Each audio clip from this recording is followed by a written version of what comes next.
I've been using the Surface Pro for about a month now, so I've got a pretty good grasp of how it works. This is Adam Lane from Pocketnow.com, and this is our full review of the Microsoft Surface Pro with Windows 8.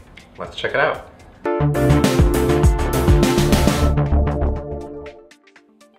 Microsoft invented the tablet category, and even though other companies have had better success at it, it's hard to call any of these tablet computers. Yes, they are tablet devices, but only Windows-based tablets are real computers that do everything you need. Instead of needing a computer for work and a tablet for play, the Surface Pro is Microsoft's answer to those in need of getting everything done with just one device, and so far, it has lived up to that promise. Let's start with the specs.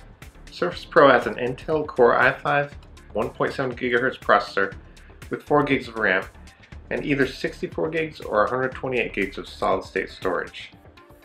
The 10.6-inch screen runs at 1920 by 1080 with a 208 pixel per inch pixel density and wide IPS viewing angles. Front and rear cameras are included, but they're only 720p HD resolution. Of course, you've also got a microSD XC slot, USB 3.0, dual band Wi-Fi, and Bluetooth 4.0. In terms of hardware, the Surface Pro is just as beautifully designed as the original Surface RT. It weighs only 2 pounds, which is lighter than many other Ultrabooks with similar specs, but if you're going to compare that to less capable ARM-based tablets, you'll find that a bit heavy. Still, I found carrying it around in my camera bag, using it on the subway or couch to be absolutely acceptable.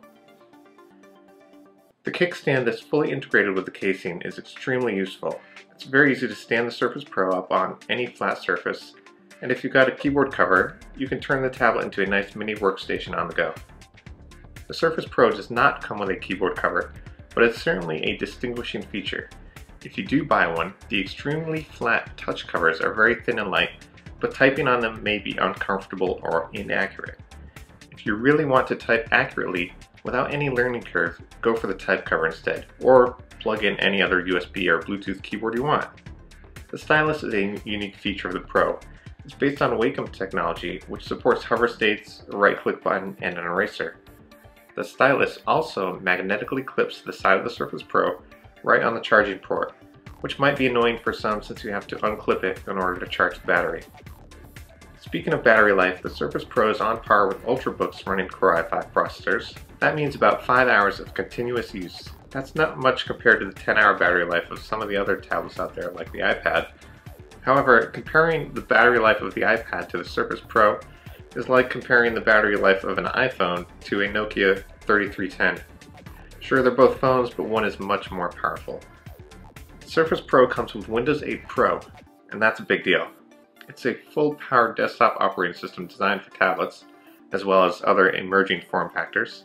Since it's full Windows 8, that means you've got access to the largest computing ecosystem in the world. Yes, bigger than Apple and Android combined. If you're a graphic designer, digital artist, or photographer, you can easily take your native files with you and work on them on the go. Sync them from SkyDrive or any other cloud service, or simply access them through the network.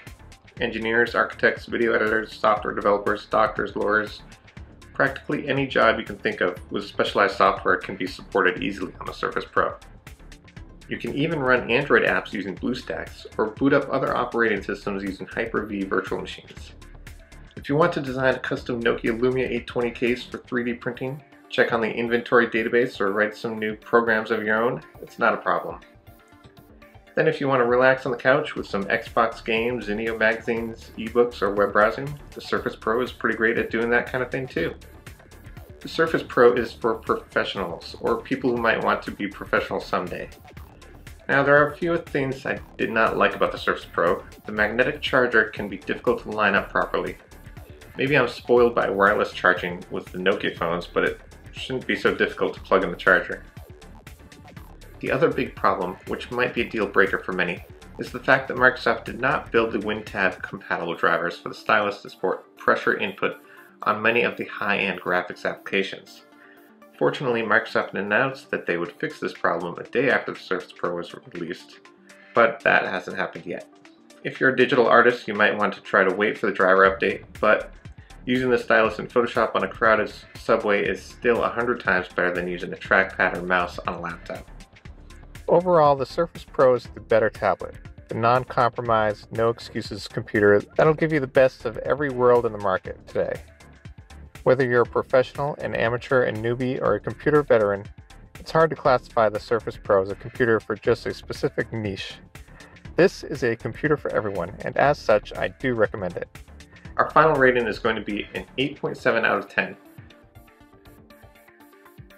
The Surface Pro is a great device that can finally act as the poster child for Microsoft's tablet form factor initiative that started about 11 years ago.